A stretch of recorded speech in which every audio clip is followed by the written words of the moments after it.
মকর রাশি কালপুরুষের রাশিচক্রের দশম রাশি হলো মকর রাশি, যার অধিপতি গ্রহ হলো শনি। মকর রাশির ইংরেজি নাম হলো ক্যাপ্রিকন, যার বাংলা অর্থ বোঝায় সৎ ও যথার্থ ব্যক্তি। কালপুরুষের রাশিচক্রের 12টি রাশির মধ্যে মকর রাশির জীবন এক সংগ্রামের প্রতীক। তবে শনিদেবের আশীর্বাদ প্রাপ্ত রাশি হওয়ার কারণে মকর রাশির জাতক জাতিকারা নিজেদের কোয়ালিটি ও ধৈর্যের উপর ভর করে সমস্ত কিছুর ক্ষেত্রে সফলতার শীর্ষে উঠতে পছন্দ করে।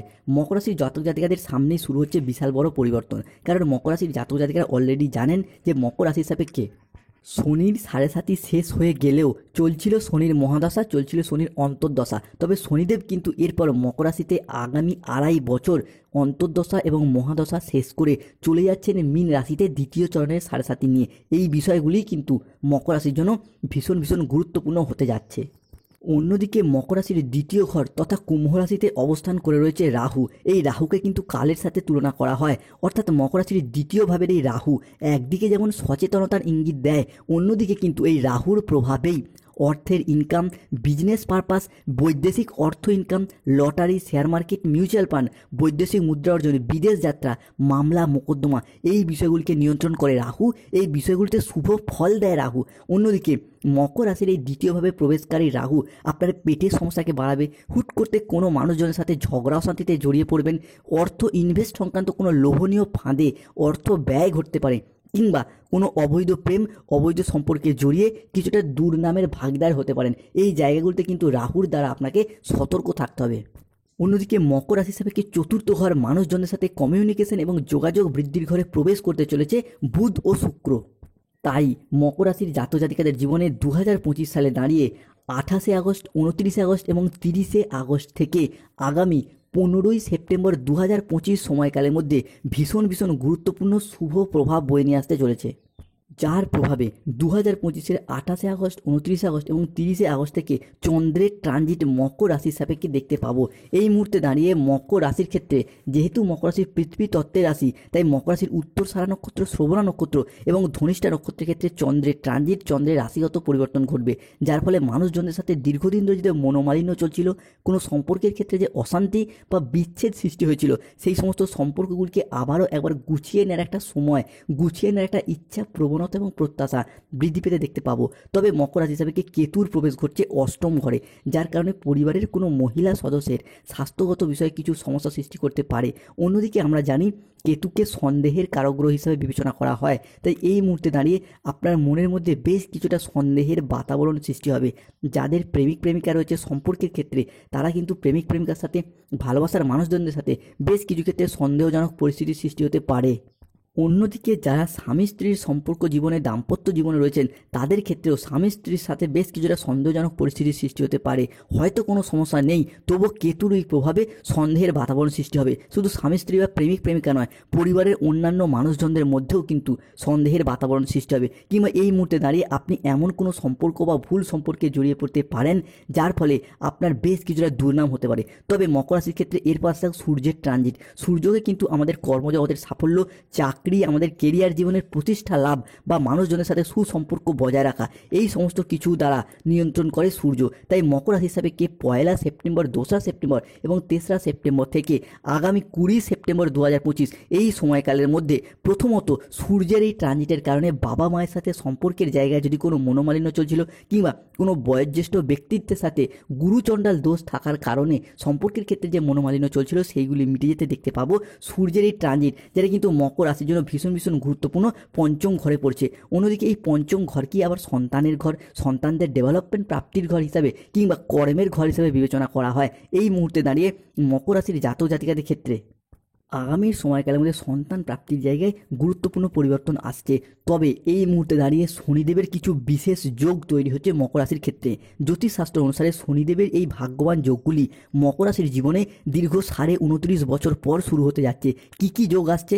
শনিদেবের শশযোগ, সর্বসিদ্ধি যোগ, ভাগ্যবান যোগ, ধন লাভ যোগ, রাজযোগের মতো অত্যন্ত শক্তিশালী এবং অত্যন্ত গুরুত্বপূর্ণ যোগগুলি তৈরি হয়েছে। এই যোগগুলির প্রভাবে এখন আপনাদের ভাগ্য অতীতের সমস্ত দুঃখ, অতীতের সমস্ত কালিমা ও জড়তা কাটিয়ে উজ্জ্বল থেকে উজ্জ্বলতর হতে যাচ্ছে। 2025 সালে দাঁড়িয়ে 28শে আগস্ট, 29শে আগস্ট এবং 30শে আগস্ট থেকে আগামী 15ই সেপ্টেম্বর 2025 সময়কালের মধ্যে এই যোগগুলি তৈরি হবে। এতদিন ধরে যেই সমস্ত ক্ষেত্রে শনিদেব আপনাদের থেকে সব কিছু কেড়ে নিয়েছিল, এরপর কিন্তু আগামীর দিনগুলিতে শনিদেব একের পর এক পয়েন্ট টু পয়েন্ট সব কিছু ফিরিয়ে দেবেন। কোন জায়গাটিতে? যেমন প্রথমত সম্পর্কের ক্ষেত্রে যারা আপনাকে ভুল বুঝে দূরে সরে গিয়েছিল, এই শশযোগ চলার কারণে তারা তাদের ভুলগুলিকে বুঝতে পেরে শুধরে ফেলে আফসোস করবে এবং পুনরায় আপনার সাথে সম্পর্কে জড়ানোর একটা ইচ্ছা, প্রবণতা, প্রত্যাশা কিংবা নতুন করে যোগাযোগ বৃদ্ধি পেতে দেখতে পাওয়া যাবে। দ্বিতীয়ত, যেই সমস্ত বন্ধুবান্ধবরা আপনাদেরকে ছেড়ে গিয়েছিল বা ভুল বুঝে দূরে সরে গিয়েছিল কিংবা কোনো না কোনো কারণে বন্ধুদের সাথে মনোমালিন্য বা বন্ধু বিয়োগ হয়েছিল, এই রকম ক্ষেত্রে বন্ধুদের দোষ থাক, আপনাদের দোষ থাক, সেই সমস্ত মানুষগুলি পুনরায় অ্যাটাচমেন্ট একটা বৃদ্ধি পাওয়ার প্রবল সম্ভাবনা দেখতে পাওয়া যাচ্ছে। তৃতীয়ত, যারা অফিসে কাজ করছিলেন দীর্ঘ কয়েক মাস ধরে, কয়েক বছর ধরে, কিন্তু বর্তমানে যারা সমস্যার কারণে কর্মহারা, চাকরি হারা হয়ে বাড়িতে বসেছিলেন কিংবা অফিসের বস বা ঊর্ধ্বতন কর্মকর্তাদের সাথে সম্পর্ক খারাপ হওয়ার কারণে কাজ ছেড়ে দিয়ে বাড়িতে বেকার বেরোজগার বসেছিলেন কিংবা অনেক ক্ষেত্রে কাজের টার্গেট পূরণের লক্ষ্যমাত্রা সহ্য করতে না পেরে কাজ ছেড়ে দিতে বাধ্য হয়েছেন, তার প্রধান কারণ হলো শনিদেবের এই অন্তর্দশা বা মহাদশা। এরপর আবার একবার নতুন করে সেই সমস্ত কর্মস্থলগুলিতে যোগাযোগ বৃদ্ধি পেতে দেখতে পাওয়া যাবে। নতুন করে কর্মের জায়গায় আপনি জয়েন করতে পারবেন, নতুন করে কর্মপ্রাপ্তি ঘটতে দেখতে পাওয়া যাবে কিংবা নতুন নতুন জায়গা থেকে কাজের অফার আসতে শুরু করবে মকর রাশি সাপেক্ষে শনির এই শশযোগ চলার কারণে। এরপর আসা যাক মকর রাশি সাপেক্ষে শনির সর্বসিদ্ধি যোগ।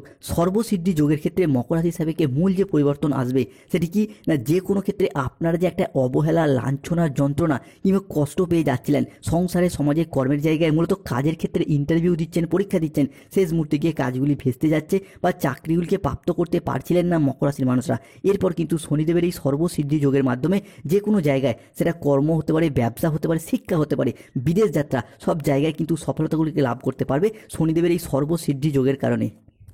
এরই পাশাপাশি এই সর্বসিদ্ধি যোগে শনিদেবকে সাহায্য করবে মকর রাশির ষষ্ঠভাবে বসে থাকা শনিদেবকে সাহায্য করবে ষষ্ঠে বসে থাকা দেবগুরু বৃহস্পতি, যা আপনার রাশি সাপেক্ষে পঞ্চমভাবে অবস্থান করবে। এই পঞ্চম ঘর হলো সন্তান প্রাপ্তির ঘর, সন্তানদের ডেভেলপমেন্ট প্রাপ্তির ঘর। তাই সর্বসিদ্ধি যোগের পরবর্তী পরিবর্তনটি দেখতে পাওয়া যাবে। যারা দীর্ঘদিন ধরে কোনো গাইনো সমস্যায় ভুগছিলেন কিংবা নবদম্পতি সন্তান ধারণের জন্য প্ল্যান পরিকল্পনা করেছিলেন, এই সময়কালের মধ্যে তাদের ক্ষেত্রে বিশেষ যোগ তৈরি হতে যাচ্ছে, যার প্রভাবে আপনারা এরপর সন্তান প্রাপ্তির শুভ সময় পাবেন। যে সকল জাতক জাতিকাদের সন্তান প্রাপ্তিতে বিলম্ব হচ্ছিল, তাদের জন্য সময়কালটি এখন খুবই আশীর্বাদপূর্ণ হতে চলেছে মকর রাশির ক্ষেত্রে। তাই সর্বসিদ্ধি যোগের প্রভাবে আপনারা এরপর হবু বাবা মা হওয়ার জন্য প্ল্যান পরিকল্পনা করে এগিয়ে যান। আপনার রাশির শুভ সময় শুরু হতে যাচ্ছে। অন্যদিকে মকর রাশি সাপেক্ষে শুরু হয়েছে ভাগ্যবান যোগ। এতদিন ধরে কেতুর অবস্থান মকর রাশি সাপেক্ষে ভাগ্যের জায়গায় নানা রকমভাবে দুর্বলতা সৃষ্টি করেছে। ভাগ্যের সাপোর্ট, ভাগ্যের সহযোগিতা আপনি পাননি। অন্যদিকে আপনার বন্ধুবান্ধব, আত্মীয় স্বজন আপনাদের তুলনায় কম পরিশ্রম করে বেশি সফলতা পাচ্ছে বা অল্প টাইমেই সফলতা পাচ্ছে, সেটা চাকরির ক্ষেত্রে হোক, ব্যবসার ক্ষেত্রে হোক, পড়াশোনার ক্ষেত্রে হোক, অর্থগত দিক থেকেও। কিন্তু সেই তুলনায় আপনি ভাগ্যের সাপোর্ট, সহযোগিতা না পাওয়ার কারণে প্রচুর পরিশ্রম, প্রচুর মেহনত করেও কিন্তু সঠিকভাবে সফলতা অর্জন করতে পারেননি। তবে এরপর মকর রাশি সাপেক্ষে সেই ভাগ্যবান যোগ সৃষ্টি হতে যাচ্ছে, যা আপনার যে কোনো ক্ষেত্রে ভাগ্যের সাপোর্ট, সহযোগিতা পাবেন, যে কোনো মানুষজনদের কাছ থেকে সহানুভূতি পাবেন, ভালোবাসা পাবেন কিংবা মুখের কথার মাধ্যমে, লোককে বোঝানোর মাধ্যমে অনেক অনেক সমস্যার সমাধান করে ফেলতে পারবেন। সেটা পড়াশোনার জায়গা হোক, চাকরির জায়গা হোক, ব্যবসার জায়গা হোক কিংবা যে কোনো ক্ষেত্রে। অন্যদিকে রাজনৈতিক মহলে নিজেদের আধিপত্যগুলিকে বিস্তার করতে পারবেন। পুনরায় কোনো ভালো কাজকর্মের জন্য মানুষজনের কাছে সম্মান পাবেন, পদ পাবেন। একটা নতুন সময় আপনাদের রাজনৈতিক জীবনে তৈরি হতে যাচ্ছে। মকর রাশির ক্ষেত্রে পরবর্তী পরিবর্তনটি আসবে ধন লাভ যোগ। ধন মানেই শুভ, ধন মানেই অর্থ, ধনলাভ, ধনরাজ কুবের এবং স্বয়ং মা লক্ষ্মী এই মুহূর্তে দাঁড়িয়ে মকর রাশির উত্তরসারা নক্ষত্র, শ্রবণা নক্ষত্র এবং ধনিষ্ঠা নক্ষত্রের জাতক জাতিকাদের দুহাত ভরে স্বাগত জানাচ্ছে। যার ফলে অর্থনৈতিক দিক থেকে এতদিন যে চাপা কষ্ট, চাপা কান্না, মানসিক ডিপ্রেশন, স্ট্রেস, টেনশনগুলি দেখেছি, সেইগুলি মকর রাশির সাপেক্ষে অনেকটাই মিটে যাবে। যত দুঃখ, যত কষ্টই হোক না কেন, মকর রাশির মানুষরা সেটা বাইরে সহজে প্রকাশ করতে পায় না। কিন্তু এতদিন অর্থনৈতিক দিকটা অনেকটাই সমস্যার সৃষ্টি হয়েছে। যে কোনো ক্ষেত্রে, যে কোনো পরিস্থিতিতে আপনারা নিজেদের শখ আহ্লাদ পূরণ করতে ব্যর্থ হয়েছেন। নিজেদের আর্থিক উন্নতি করার জন্য নানা রকম চেষ্টা চরিত্র করেছেন, প্রচুর পরিশ্রম করেছেন, প্রচুর মেহনত করেছেন, কিন্তু পেয়েছেন মানুষের অবহেলা, লাঞ্ছনা কিংবা অর্থ ইনকাম কম থাকার জন্য বা অর্থ ইনকাম সঠিক পরিমাণে না হওয়ার জন্য প্রেমিক প্রেমিকা মিথ্যা অজুহাত দিয়ে ছেড়ে চলে গেছে। অনেকের ক্ষেত্রে অর্থগত সমস্যা থাকার কারণে পরিবারে অশান্তি সৃষ্টি হয়েছে, ব্যবসার জায়গায় পুঁজির অভাবে গোলযোগ সৃষ্টি হয়েছে, কিংবা অনেকের ক্ষেত্রে আপনাদের স্বপ্নগুলি পূরণ করতে পারেননি অর্থ সমস্যা থাকার কারণে, প্রচুর ঋণ নিয়েছেন, ঋণের জালে জড়িয়ে গেছেন, সেই সমস্যা কিন্তু এরপর মিটে যাবে। কেননা এই ধন লাভযোগ মকর রাশির জন্য অত্যন্ত গুরুত্বপূর্ণ, অত্যন্ত শুভ হতে যাচ্ছে। অন্যদিকে মকর রাশির ষষ্ঠ ঘরে প্রবেশ করছে দেবগুরু বৃহস্পতি। এই ষষ্ঠ ঘরকে কর্মের অধিপতি ঘর, স্বাস্থ্যের অধিপতি, রোগ ঋণ শত্রুতার অধিপতি হিসাবে বিবেচনা করা হয়। তাই এই মুহূর্তে দাঁড়িয়ে বৃহস্পতির এই ষষ্ঠ ভাব, স্বাস্থ্যের জায়গায় একটা ডেভেলপমেন্ট লক্ষ্য করা যাবে। স্বাস্থ্যের ক্ষেত্রে যারা অনিয়ম করেছেন এই বিষয়গুলি কিন্তু এড়িয়ে চলতে হবে। সঠিক টাইমে খাবার খান, সঠিক টাইমে পরিমাণ মতো জল খান, কিংবা যে কোনো ক্ষেত্রে খাওয়া দাওয়ার টাইমের অনিয়ম করা, এইগুলি কিন্তু এড়িয়ে চলতে হবে। স্বাস্থ্যগত যে কোনো সমস্যা মিটে যাবে। অন্যদিকে মকর রাশি হিসাবে শত্রুতার অবসান ঘটতে দেখতে পাবো। দীর্ঘদিন ধরে শত্রু যেন আপনাদেরকে করাল ছায়ায় ঘিরে রেখেছে, সেটা যে কোনো ক্ষেত্রে হোক, বাড়িতে হোক, বাড়ির বাইরে হোক, অফিসে হোক, নানা রকম শত্রুতা, যেখানেই যাচ্ছেন সেখানেই বাধা, একটা গোলযোগ সমস্যা। সব থেকে বেশি শত্রুতা দেখা যাচ্ছে বন্ধুদের সাথে বা আপনজনদের সাথে। যাদেরকে যতটাই বেশি বিশ্বাস করেছিলেন সেই জায়গা থেকে সব থেকে বেশি প্রতারণা বা বিশ্বাসঘাতকতা পেয়েছিলেন। তবে মকর রাশির ক্ষেত্রে সৃষ্টি হচ্ছে রাজযোটক যোগ, অন্যদিকে বিবাহ যোগ সৃষ্টি হচ্ছে সপ্তম রাজযোটক। এই মুহূর্তে দাঁড়িয়ে এতদিন ধরে যে শনি মঙ্গলের যুগ্ম দৃষ্টি পড়ার কারণে চলছিল মাঙ্গলিক, সেই মাঙ্গলিক কিন্তু কেটে গেছে। তাই অনেকের ক্ষেত্রে বিবাহ অলরেডি ঠিকঠাক হয়েও গেছে বা অনেকের বিবাহ হয়েও যাচ্ছে। আপনারা নিজেরাও এরপর সেটা বুঝতে পারছেন, কেননা মকর রাশির বিয়ের ফুল অলরেডি ফুটে গেছে। তাই আপনারা এরপর দেখাশোনা চালিয়ে যান। যারা অবিবাহিত বা ডিভোর্সি ব্যক্তি রয়েছেন, বিবাহের ক্ষেত্রে এরপর শুভ পরিবর্তন আসছে। প্রেম থেকে, ভালোবাসা থেকে বিবাহ হওয়ার পথেও শুভ পরিবর্তন। অন্যদিকে প্রেমের কথা যারা বাড়ির মানুষজনকে জানাতে পারছেন না, আগামী সময়কালের মধ্যে জানান, আপনার রাশির শুভ সময়। অন্যদিকে কর্মসংস্থান, অর্থ ইনকাম এবং সমাজে নিজেকে প্রতিষ্ঠিত করার জন্য নতুন নতুন সুযোগের দুয়ার মকর রাশির সামনে উন্মোচিত হতে চলেছে, আপনার সামনে উন্মুক্ত হতে চলেছে। এরই পাশাপাশি যারা কোনো মামলা মোকদ্দমার জায়গায় জড়িয়ে গিয়েছিলেন, নিজেদের প্রচেষ্টা এবং উপস্থিত বুদ্ধির দ্বারা এরপর সেই জায়গা থেকে বেরিয়ে আসতে পারবেন। মামলা মোকদ্দমার যদি আগামী সময়কালের মধ্যে কোনো হিয়ারিংয়ের ডেট থেকে থাকে, আপনার পক্ষে অনেকটা শুভ, আপনার পক্ষে অনুকূলে আসতে চলেছে। তবে মনে রাখতে হবে অষ্টমে কেতু, তাই পরিবারের কোনো মহিলা সদস্যের স্বাস্থ্যগত বিষয়ে সমস্যা কিংবা যে কোনো ক্ষেত্রে যে কোনো সম্পর্কের জায়গায় সন্দেহের বাতাবরণ। দ্বিতীয় রাহু, তাই অর্থের খরচটা কিছু কেমন ক্ষেত্রে বিলাসিতায় পরিণত হতে পারে, সতর্ক থাকতে হবে। সর্বোপরি বলবো, যেহেতু শনিদেব আপনাদের রাশিপতি, তাই যে কোনো ক্ষেত্রে কাজের জায়গায়, সংসারে, সমাজে যদি বাধা আসে, শনিদেবের প্রতিকার করুন। প্রতি মাসের একটি করে শনিবার নিরামিষ খাওয়ার চেষ্টা করুন, কিংবা ধুতরা